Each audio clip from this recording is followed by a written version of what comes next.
어제 우리는 요단강을 건너 가나안에 들어온 이스라엘 백성들이 길갈에서 할례를 행하는 모습을 살펴보았습니다.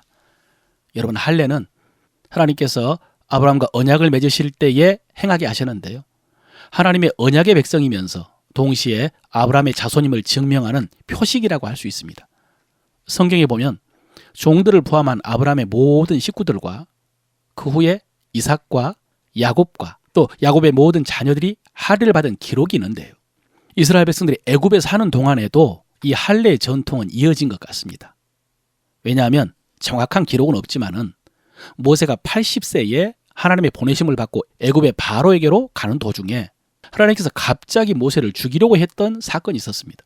그런데 그 이유가 모세의 아들들이 할례를 받지 않았기 때문이었습니다.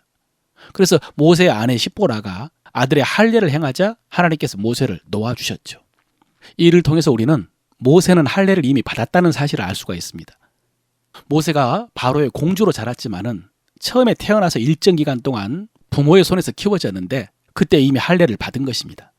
그리고 출애굽할 때 그때 돈을 주고 산 종들 중에 할례를 받지 않는 종들은 할례를 행한 후에 유월절 식사를 먹게 했습니다.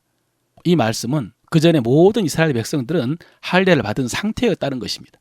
이렇게 이스라엘 백성들은 애굽에서 노예 생활을 하면서도 할례를 행함으로 자신들이 아브라함의 자손이요 하나님의 언약의 백성이라는 정체성을 이어갔습니다. 그런데 이들이 출애굽해서 광야에 있는 동안에는 할례를 행하지 못했습니다. 어떤 사람은 가데스 바네아에서 반역 때문에 언약이 깨어졌기 때문에 더 이상 할례를 행하지 않았다라는 설도 있는데 그보다는 광야에서는 계속 이동을 해야 했기 때문인 것 같습니다. 아무래도 할례를 받으면 이동하기가 불편했을 것입니다. 또 오늘 7절에 보면은 이스라엘 백성들이 광야에서 할례를 받지 못한 이유를 길에서 그들이 할례를 행하지 못하였으므로 그랬습니다. 이 길에서라는 것은 이동했기 때문이라는 것이죠. 그런데 이제 가나안에 들어와서는 가데스 바네아의 그 반역의 세대는 다 죽었고 또 광야 시대도 끝났고 약속의 땅 가나안에 들어왔기 때문에 언약의 갱신이라는 차원에서 모든 백성들이 한꺼번에 할례를 행한 것입니다. 그리고 할례를 마친 다음에 오늘 이스라엘 백성들은 길갈에서 유월절을 지켰습니다. 여러분, 이 유월절은 성경에 기록된 두 번째 유월절입니다. 유월절은 이스라엘 백성들이 출애굽할 때 애굽에 내린 마지막 재앙이 장자의 죽음이었는데 이스라엘 백성들은 어린 양을 잡아서 그 피를 문설주에 바르면은 죽음의 천사가 넘어간 것을 기념하여 지킨 절기입니다. 그리고 이 유월절 예식은 양고기와 쓴나물과 누룩 없는 떡을 먹는 것이죠. 그런데 엄밀하게 말하면 출애굽할 때는 절기가 아니라 실제 상황이었기 때문에 유월절이라고 하기가 어렵습니다. 그 후에 이스라엘 백성들은 출애굽 후 1년이 지난 다음에 그 다음 두 번째 해 새해에 시내사를 출발할 때에 유월절을 지켰고요. 그 후에 지금 처음으로 가나안 땅에 들어와서 유월절을 지키고 있는 것입니다. 여러분, 저는 오늘 이 모습을 보면서 가장 먼저 들었던 생각이 하나님의 시간이 정확하다는 것입니다. 여러분, 지금까지 이스라엘 백성들은 가데스 바네아에서 반역으로 인해서 40년 동안, 엄밀하게 말하면 38년이죠. 광야를 방황하다가 다시 가나안으로 올라가라라고 하신 하나님의 말씀을 따라서 요단 동편으로 올라가서 모압 평지에서 모세로부터 마지막 설교를 들었는데 이게 신명기죠. 오늘 보니까 그 후에 가나안에 들어온 날짜가 유월절에 딱 맞춰서 들어온 것입니다. 여러분, 유월절 날짜는 1월 14일로 정해진 날짜이고요. 하나님께서는 이스라엘 달력으로 그 달을 첫째 달이라고 하셨는데 새로운 가나안의 시작을 새해 유월절에 딱 맞춘 것입니다. 사실 정확하게 말한다면 유월절 며칠 앞서 가나안에 입성을 했는데 그것은 유월절 앞서서 할례를 행함으로 언약을 갱신할 필요가 있었기 때문입니다. 그리고 유월절을 지키려면 할례를 받아야 했기 때문이죠. 더구나 유월절은 이스라엘 백성들에게 가장 중요한 절기입니다. 그 절기를 지키면서 가나안 시대를 시작하는 것은 의미가 있습니다. 왜냐하면 지금 눈앞에 닥친 가나안 정복뿐만 아니라 앞으로 가나안에서의 모든 삶이 결국은 애굽에서 이끌어낸 하나님의 은혜를 기억하느냐 잊어버리냐에 달려있기 때문입니다.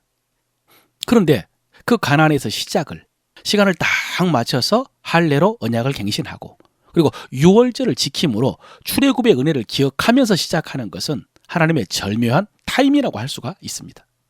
그리고 오늘 본문 11절에 보면 유월절 이튿날 그 땅에 소산물을 먹었다라고 했습니다. 가나안 땅에서 거둔 곡식을 먹었다는 말씀입니다. 여러분, 이 소산물은 아마 여리고 백성들이 여리고 평원에 지어놓은 밀이었을 것입니다. 그런데 그들은 이스라엘 백성들이 갑자기 요단을 건너오자 채 추수를 못하고 성 안으로 들어가서 성문을 굳게 잠그고 있었던 것 같습니다. 그 곡식을 이스라엘 백성들이 거두어가지고 먹었다는 의미입니다. 여러분, 그 전에 하나님께서는 신명기에서 너희가 가나안에 가면 너희가 쌓지 않는 성을 주겠고 짓지 않는 집을 주겠고 가꾸지 않은 소산을 먹게 해주시겠다 약속을 하셨는데 그 말씀이 오늘 그대로 이루어진 것입니다. 그리고 오늘 12절에 보면요, 그렇게 이스라엘 백성들이 그 땅의 소산물을 먹고 나자 그 다음 날부터는 만나가 그쳤다고 했습니다. 이제 그 땅의 양식을 얻었기 때문에 하늘의 만나가 더 이상 필요하지 않았던 것입니다. 여러분, 이 만나는 처음에 광야에서 하나님께서 주실 때부터 정확했습니다. 하나님께서 매일 만나를 주시겠다 약속하셨는데 믿음이 없어서 많이 거두고 내일을 위해서 남겨두면 그 만나는 벌레가 다 먹어버렸고요. 또 안식일 전날에는 2배를 거두고 대신 안식일에는 거두러 나가지 말라라고 했는데 이스라엘 백성들은 안식일에 또 거두러 나갔었죠. 그러나 그 안식일에 만나는 내리지 않았습니다. 정확했습니다. 여러분, 이렇게 하나님께서 40년 동안 이 만나를 통해서 훈련하신 결과가 뭐냐? 예수님께서도 인용하신 말씀이죠. 사람이 떡으로만 살 것이 아니요 하나님의 입에서 나오는 모든 말씀으로 살 것이다. 하나님께서 만나를 정확하게 주셨는데 이것을 통해서 하나님께서는 그 말씀하신 것을 반드시 지킨다는 것을 보여주셨다는 것이죠. 그러니 앞으로도 하나님 말씀하신 것 신실하게 지킬 것이니 걱정하지 말고 말씀에 순종하라는 의미입니다. 그렇습니다, 여러분. 우리 하나님은 정확하십니다. 그리고 우리 하나님은 신실하십니다. 그러므로 여러분, 우리 육신에 먹을 것은 하나님의 약속을 신뢰하고요, 우리는 우리 영의 양식인 말씀에 더 귀를 기울이십시다. 저는 올해 신년 예배를 드리면서 빌립보서 4장 13절의 말씀을 받았습니다. 내게 능력 주시는 자 안에서 내가 모든 것을 할 수 있느니라. 예, 하나님께서는 풍부하게 하셔서 일하게 하시지만은 그러나 비천하게 되어도 얼마든지 할 수 있는 능력을 주신다는 그런 말씀입니다.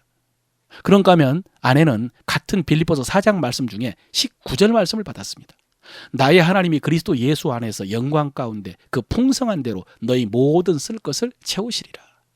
그래서 하나님께서 우리 부부에게 사역할 능력도 주시고 또 쓸 것도 채워주신다 약속해 주신 셈인데 저는 하나님께서 이 말씀을 신실하고 정확하게 지키시고 이루실 줄로 믿습니다. 물론 여러분에게 주신 말씀도 신실하게 이루실 줄로 믿습니다. 오늘 말씀을 통해서 우리 입으로 고백할 믿음의 고백입니다. 나는 예수 그리스도의 십자가로 인해 새 언약의 백성이 되었습니다. 나는 예수 그리스도의 십자가로 인해 새 언약의 백성이 되었습니다.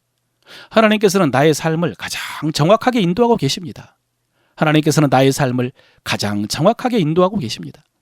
나는 무엇을 먹을까, 무엇을 마실까, 무엇을 입을까 염려하지 않습니다.